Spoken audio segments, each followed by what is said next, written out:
Well, this is Wayne Viener with the postgame show here this evening from Comcast Center. Maryland can't get it done tonight. They go down to Virginia 76-65. Bruce isn't here tonight. Mason couldn't make it. So you just have me and the crew back in Baltimore, CBS-based crew for 1300, CBS Sports Radio in Charm City. So let's go over the good.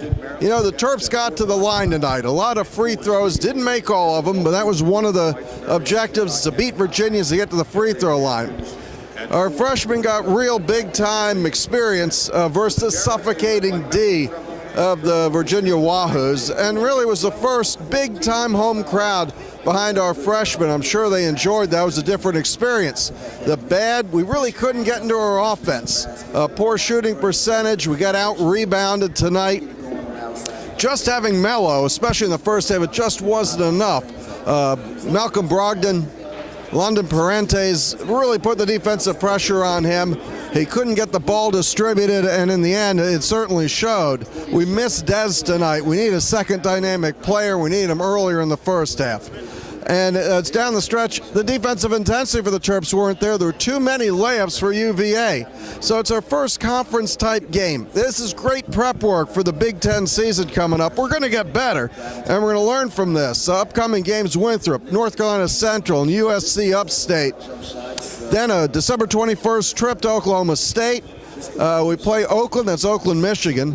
And then we get in the Big Ten schedule on December 30th at 5 o'clock. We got Michigan State.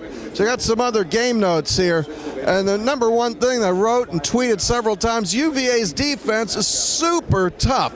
What they call the pack line defense really slowed down the Terps. No fast break points of note.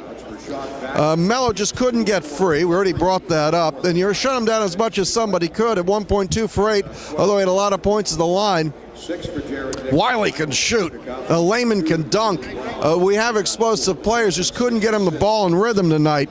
And before the game and into the first half, the crowd was great, almost a Duke-like crowd. It was a lot of fun, a lot of energy in the building.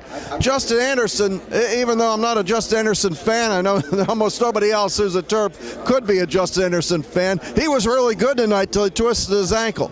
You know, Dodd and Checo not quite up to the task of handling Toby and Gill. Toby just a better college center than what Maryland has right now, although I think Checo really has some upside. Dodd did block some shots, but the offense non-existent.